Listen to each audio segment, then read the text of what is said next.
యామిని గారు చెప్పండి. రైట్. ఏంటి అసలంటే గతంలో కూడా జగన్మోహన్ రెడ్డి ఎంపీగా పోటీ చేస్తారు, అవినాష్ రెడ్డిని పక్కన ఉండమంటున్నారు అనే వార్తలు కూడా చాలా వచ్చాయి. అప్పటి నుంచే ఈ ఇద్దరి మధ్య గ్యాప్ పెరిగింది అనే మాటలు కూడా చాలా వినిపించాయి. అంటే నేను ఇంకా ఎంపీగా పోటీ చేసి కేంద్రంలోకి వెళ్ళిపోతా, అంటే కేంద్రం ఢిల్లీలో ఉంటాను, సో ఇక రాష్ట్రంలో ఉండే పరిస్థితి లేదు అని జగన్మోహన్ రెడ్డి ఆలోచిస్తున్నట్టుగా వార్తలు కూడా వచ్చాయి. అప్పటి నుంచేనా ఈ గ్యాప్ అనుకోవచ్చా? ఎప్పుడైతే రాజశేఖర రెడ్డి గారు చనిపోయినప్పుడు వెంటనే మృతదేహాన్ని శవాన్ని పక్కన పెట్టుకొని ఈయన రాజకీయాలు నిజంగా శవరాజకీయం అక్కడి నుంచి మొదలు పెట్టారు. అక్కడి నుంచి ఎట్లా అయినా సరే ముఖ్యమంత్రి అవ్వాలి అని చెప్పని ఈయన చేసినటువంటి కుట్రలు అనుకోండి, లేదంటే చేసిన పాపాలు అన్ని కూడా ఆ పార్టీ నాయకులందరికీ బాగా తెలుసు.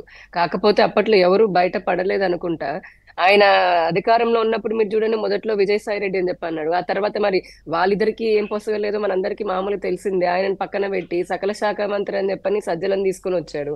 ఆ తర్వాత ఆయన చక్రమంతా నడుపుకుంటూ పార్టీలో చాలా మటుకు నాయకులకి ఈయన అందరినీ దూరం చేశారన్నది కూడా మనకి తెలుసు. చాలా పలు సందర్భాల్లో వాళ్ళ నాయకులు కూడా చెప్పుకున్నారు.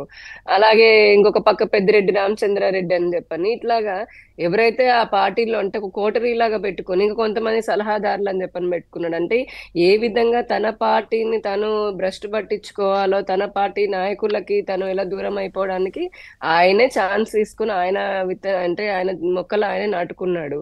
ఇప్పుడు వచ్చేటప్పటికి అవినాష్ రెడ్డి మనందరికీ తెలిసిందే. ఈ రోజున అవినాష్ రెడ్డి ఒకప్పుడు జగన్మోహన్ రెడ్డి అంటే అది ఆక్స్ఫర్డ్ బుక్ లో కూడా ఉండేది. కరప్షన్ ఎట్లా చేయాలి అనే దానికి, ఎంత చేయాలనడానికి ఆయనకి ఇప్పటికి గూగుల్లో సెర్చ్ చేస్తే వస్తుంది. అట్లాగా అవినాష్ రెడ్డి అని అంటే గనక ఈ రోజున ఆయన పేరు తెలియనటువంటి వాళ్ళు ఎవరు ఉండరు దాదాపుగా నాకు తెలిసి.